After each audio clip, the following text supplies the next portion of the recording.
Thank you very much. I'd like to thank Senator Blunt for the invitation for all of us. I am also grateful for the Iranian American community, leadership, NGOs, specifically the community in Missouri, for inviting me. This is an honor, and I'm very pleased to be here with you. I'd like to do a review, more of a global strategic review that will lead us to the importance of that group, which is based in Iraq, that has been the hopes of the Iranian people and is now under grave danger in Camp Liberty. The title of our debate today is the role of Iran, the Iranian regime, of course, in Iraq. And we are addressing this not because of academic interest, but because of imminent threats that are posed by the Iranian regime and by the dangers that exist now in Iraq. We look at the rise of ISIS, Daesh in Arabic, which is now in the business of eliminating the moderates in the Sunni community.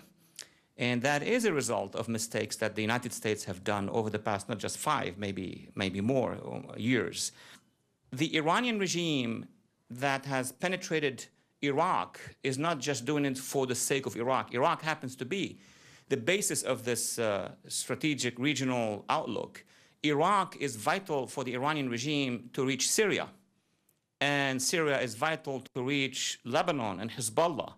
Basically, the Iranian regime has had for many decades strategic designs in the region. So I would like to, first of all, in a couple minutes, talk about and bring back to the American public and international community the understanding that the Iranian regime, the Tehran regime, that establishment there, has a long-term view about the region, which it has been implemented over ages, before the Cold War, after the Cold War, before 9/11, after 9/11.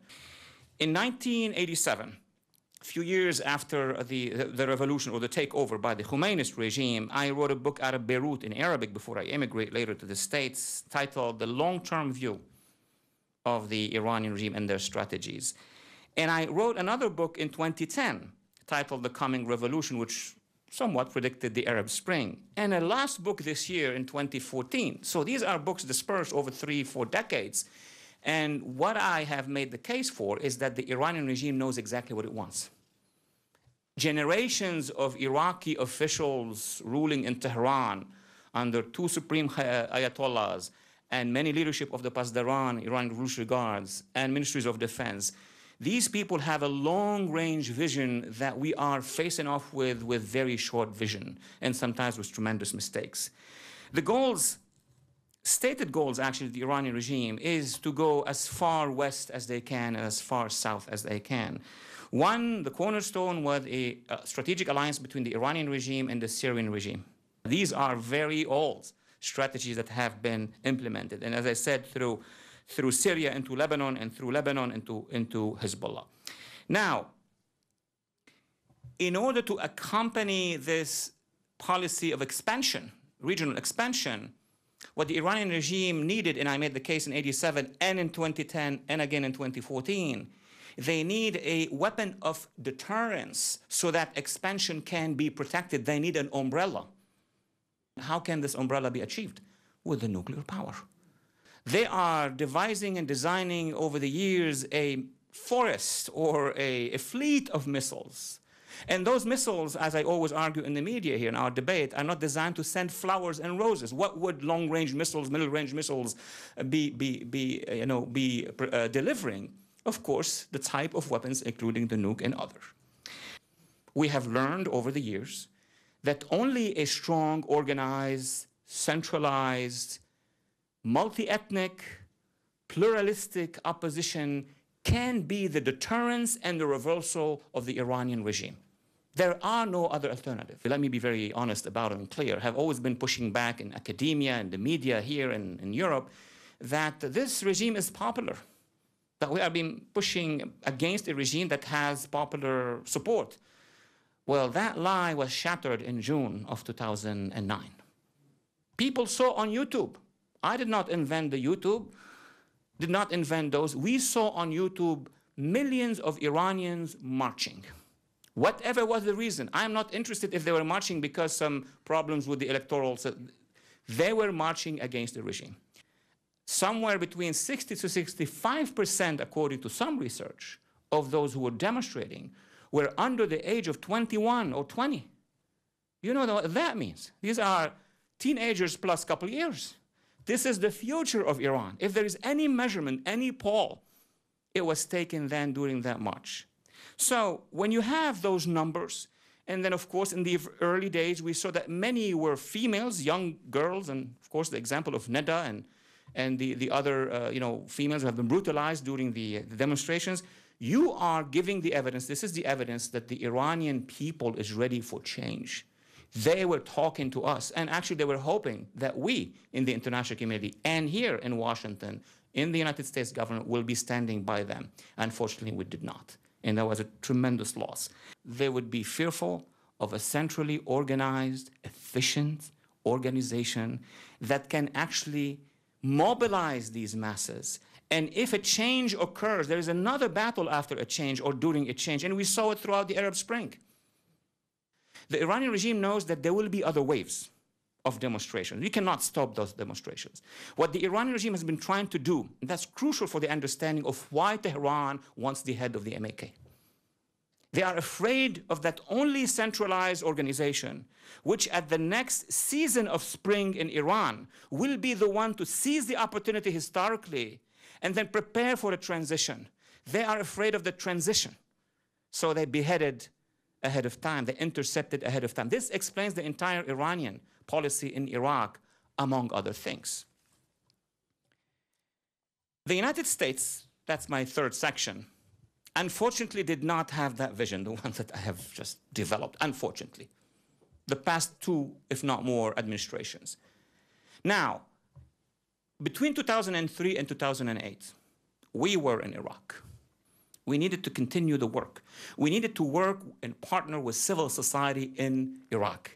We needed to form a coalition of the moderates across Iraq, not just build buildings and nice highways. There was something else. There was something else to be done.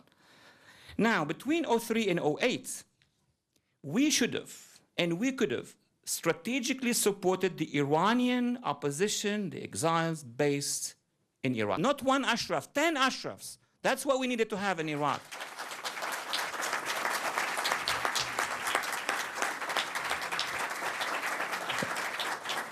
But there is a war of ideas.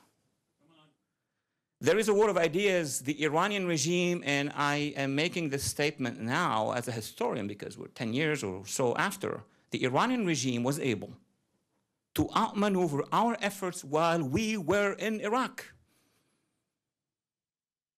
The Iranian regime was able to push for its own candidates and politicians, many of whom, by the way, were in exile in Iran. So they know the importance of exiles. They had them. The current prime minister, the many leaders around him, who were they? Where were they coming from? From the exile in Iran, where they had a partnership with the Iranian regime for many years. So they know that an exiled community and leadership, when they come back, they know exactly how they are going to be dealing with. So now, in 2009, so to be fair on all our policies, from 2009 to 2014, we continue to commit strategic mistakes, but of other kinds. In 2009, and that's a crucial moment, when Washington sort of told the Iranian regime, first through a letter, right? Early November. We sent a letter, the president sent a letter to the Grand Ayatollah Khamenei. Forgot about that letter. He did a speech in Cairo, and then there was another letter sent to Ayatollah Khamenei for the engagement. Then a few days later, there was that huge demonstration, and we said we don't want to be seen as meddling in Iranian domestic affairs, to be very accurate. So if you are in Iran, how would you read that? We got a letter from the United States saying we want to engage with you. Then we had 2 million people rising, and we got a statement saying we don't want to do anything about that. What would that mean? A green light.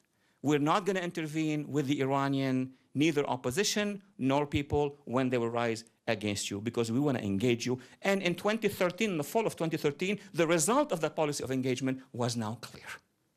So in 2011, coming now home to today, in 2011, when the Arab Spring had already begun, across the board. We had an opportunity in Syria between March 11 and the end of that year. We didn't do much about it because we were concerned about our withdrawal from Iraq, to be on time and to be not hinging on other stuff. All right. When we withdrew from Iraq, the entire question has been, who did we transfer real power to? That is actually the cause of what is happening today. When we withdrew from Iraq, we transferred power to a collection of politicians, though the year before in 2010, as we know, there were legislative elections, and those elections told us that the largest party, if I'm not wrong, within the Shia polity was Mr. Alawi's party, at least in terms of proportional. Instead, we helped the Mr. Maliki coalition. We pressured the Kurds and pressured the Sunni moderates. Bottom line, we transferred the real commands and controls of power in Iraq to a partner of the Iranian regime. So everything that happened since 2012, January of 2012, till now is normal. Iran has obtained Iraq after we withdrew. And when they obtain Iraq, what is the first thing they would want to do? The very first thing, to eliminate the Iranian opposition in Iraq. I mean, you don't need to be a political scientist. It's clear. If I was the Khomeinist regime, the first thing I would call Maliki, get them out. Sure, get them out. And it took few months, it's in your archives, that Ashraf was dismantled. And the push has begun. There are wishful thinking, what we would have loved to see happening in Iraq, a coalition of the moderates. Now we have Mr. Maliki and his allies in control of central Iraq. We need to reverse the policy on the Iranian regime and start putting pressure on the regime. We need to ask Mr. Maliki to resign. Time is for Mr. Maliki to resign. Thank you so much for giving me the opportunity.